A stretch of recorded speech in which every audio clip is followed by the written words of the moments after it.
Welcome back, everyone. Let's get back to the conversation now. What would be a possible abandonment, or what would a possible abandonment of about 5 state governors of the APC do to the fortune of the party, that is, or the possible cross-carpeting of over 100 APC federal lawmakers? What would that do to the fortune of the APC, especially as 2019 is just around the corner? Hear what the PDP says to the APC, and I quote now. The PDP says that the PDP holds nothing but pity for Oshiomhole, who is now licking his own vomit by going around cap in hand and begging the same compatriots whom he earlier called names like inconsequential hungry birds and tired feet not to leave his sinking party. Unfortunately for Oshiomhole and his presidential sponsor, events of the weeks ahead will clear all doubts that APC is dead and that Oshiomhole is just an undertaker whose job is to cremate the derelict contraption by oppressors who are falsely hailing themselves as messiahs. End of quote. That is the PDP's reaction today to some of the ongoings in the land. Well, let me allow you to listen to this one. When the chairman of the APC, Adams Oshiomhole, visited the presidential villa, journalists asked him about the situation and some people who are leaving the party. I'll allow you to listen to what he said.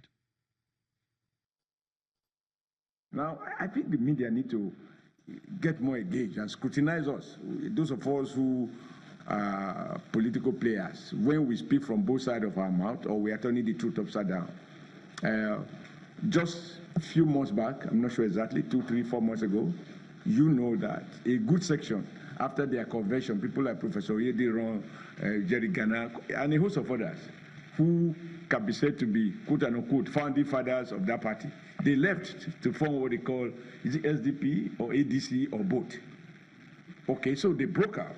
And then when it dawned on them that even together we defeated them just 4 years ago, now further factionalized, what can they do? And they just want to capture power for the sake of power.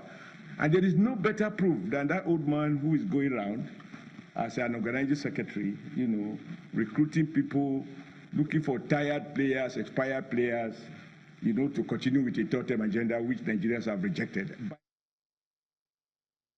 Well, you heard him there, Mr. Okolugbo. Yes. Why do you think Nigerians should believe your party has a better alternative? Because if your party has lived with the kind of governance that you've given to Nigerians over the last 16 years, or from 1998, from 1999 up to the last 3 years or so, how do you think your Nigerians should believe that your party is perhaps a better option? We never said it was Uhuru when we were in power.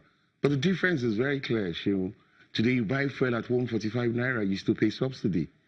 Today your naira is 360 naira exchange rate to the dollar. We're talking about a country where you still have a bag of rice selling for 20,000 naira. When we were in power, how much was a bag of rice? It was 8,000 naira. You talk about the fact that people don't like to face facts. The misery index is higher now. Misery index is probably what you have as inflation and unemployment. And the misery index has gone from a high percentage in 2015 up to 2018. And you saw the review on the poverty level. Nigeria is the poorest country in the world. We had a robust economy that was growing.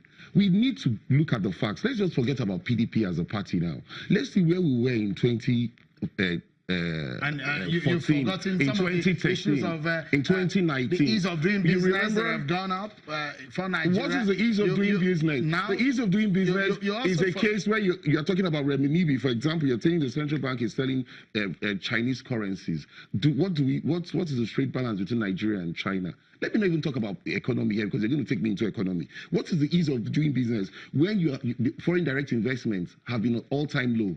Can you name more foreign direct investment that has been attracted by Buhari since he came into power? So you are saying his economic principle has been totally zero. Politically speaking, yes. politically speaking, like Adams Oshiomhole said, yes. Let me ask you this question. Yes. He did say that your party or some elements in your party just want to grab power for grabbing power. Okay, you see what Adams Oshiomhole was talking about. He talked about Tunde Adeniran, he talked about Jerry Ghana. Today we have an alignment. will you tell me they are just out to grab power for grabbing power's sake? They did not join the APC. Why didn't they join the APC? Because someone like Donald Adiro cannot have anything to do with APC. They joined Olufalaye's movement. And today they have still reason to say, let us realign forces with our former party. What about someone and that shows like the that, former vice that president? shows that they would rather realign with PDP than have anything to do with APC. A former vice president who has always wanted to be president over the last 3 times or so. Buhari tried to be president 4 times.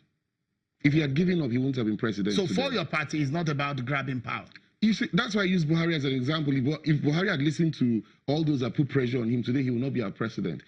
Let's look at it from this perspective. Atiku was the one that went to South Africa to negotiate for additional to. He was sent by Buhari to negotiate for additional to become the president of the AFDB today. That shows how much he was part of this government. But today he has seen this government for all it stands for.